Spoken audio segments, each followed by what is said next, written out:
Hello guys, welcome back to my YouTube channel. কেমন আছে সবাই? আশা করছি খুব ভালো আছে। আমিও খুব ভালো আছি।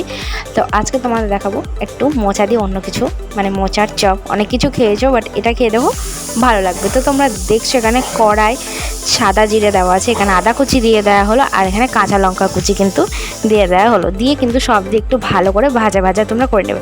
আর ভাজা ভাজা করে রাখা হওয়ার পর আলু সিদ্ধ করে রাখবে। যার কাছে যতটা পরিমাণ মোচা থাকবে সিদ্ধ করে রাখা, তো ততটাই আলু সিদ্ধ থাকবে।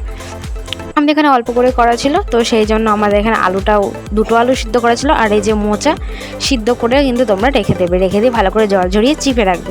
দিয়ে কিন্তু ভালো করে একটা কিমা মতন তৈরি করে নিতে হবে। তো দেখো এখানে কিন্তু স্বাদ মতন লবণ ব্যবহার করা হচ্ছে। এরপর দিয়ে দেওয়া হচ্ছে এখানে হলুদ। আর এটা বাড়িতে ট্রাই করে দেখো, দারুণ খেতে লাগে, মানে অসম্ভব সুন্দর যাকে বলে। এরপর লঙ্কার গুঁড়ো দিয়ে দেওয়া হলো, জিরের গুঁড়ো দিয়ে দেওয়া হলো। তারপর এখানে ব্যবহার করা হচ্ছে ধনের গুঁড়ো আর একটা দারুণ গরম মশলা, যেটা বাড়িতে হোমমেড বানানো হয়েছে, সেই গরম মশলা দিয়ে দেওয়া হলো। আর এখানে দিয়ে দেওয়া হলো চিনি। এরপর কিন্তু খুব বেশ ভালো করে কিন্তু নাড়াচাড়া করে নেওয়া হচ্ছে। নাড়াচাড়া করে দেখো ঠিক দলা পাকানোর মতো এরকম লম্বা লম্বা, মানে ভেজিটেবল চপ আকৃতির যেমন হয় ঠিক সেরকম করে কিন্তু কিমা করে নিয়েছে। আর কিমাকে কিন্তু দল পাকিয়ে নিয়েছে। এরপর তোমরা দেখতে পাচ্ছ যে কড়াইয়ে সর্ষের তেল গরম হয়েছে আর বেসনে চুবিয়ে নিয়েছে। আর বেসন তোমরা যেভাবে গুলো নর্মাল ঠিক সেইভাবে, তারপর কিন্তু বিস্কুটের গুঁড়োতে একটু দিয়ে দেবে। আর দিয়ে কিন্তু দেখো তেলে ভাজার পরপরে কিন্তু রেডি হয়ে গেল আমাদের মোচার চপ।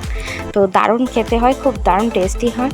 তো বাড়িতে অবশ্যই একবার ট্রাই করে দেখো, আর দেখবে খেতে কিন্তু খুব সুন্দর হয়, খুবই সুন্দর হয়, খুবই সুন্দর। মানে এক কথায় পুরো দোকানের মতন খেতে হবে। দেখো পুরো কিন্তু দেখতে কিন্তু পুরো দোকানের মতন হয়েছে। বাড়িতে ট্রাই করো অবশ্যই, দেখো খুবই সুন্দর লাগবে। চলো আসার মতন টাটা, বাই বাই। সবাই ভালো থেকো। আর আমার চ্যানেলটাকে সাবস্ক্রাইব করো, আমার পাশে থেকো। তোমরা সাবস্ক্রাইব করছো না, ভিডিও দেখছো বাট সাবস্ক্রাইব করছো না, খারাপ লাগছে। তাও করো সময় থাকলে।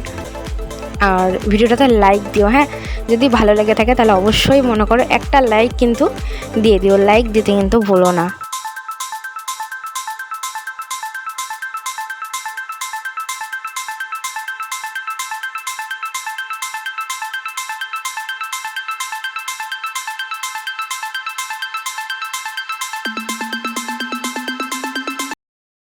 তো দেখো আমাদের কিন্তু মোচার চপ পুরো তৈরি হয়ে গেছে। আর সসটা দেখে আজকে কেমন লাগছে, কালারটা চেঞ্জ না, একদমই মেয়োনিজ আর সস মিশিয়ে কিন্তু এই কালারটা করেছে। আর ভেতরটা দেখো কতটা, আর কিন্তু প্রচণ্ড ক্রিস্পি খেতে হয়েছিল। আর জাস্ট দেখো দারুণ খেতে ছিল, দারুণ। আর এরপর তোমরা দেখতে পাচ্ছ একটা টুকরো, আর একটা টুকরো ক্যামেরাম্যান মুখের মধ্যে নিয়ে নিয়েছে, মানে এতটাই ভালো লাগে খেতে। আর কি বলবো, তোমরা বাড়িতে ট্রাই করে খেও, কিন্তু কেউ ভুলে যেও না। এটা একবার ট্রাই করো তোমরা ভিডিওতে লাইক করো বা চ্যানেলকে সাবস্ক্রাইব করো, ট্রাই করো। তো দেখো কেমন লাগছে। পেঁয়াজ নিয়ে নেওয়া হয়েছে, কী বলবো, দারুণ লেগেছে। আমার তো খুব ভালোই লাগে খেতে। আর চাটনিটা বাড়িতে ট্রাই করো, মেয়োনিজ আর সস দিয়ে, ভালো লাগবে।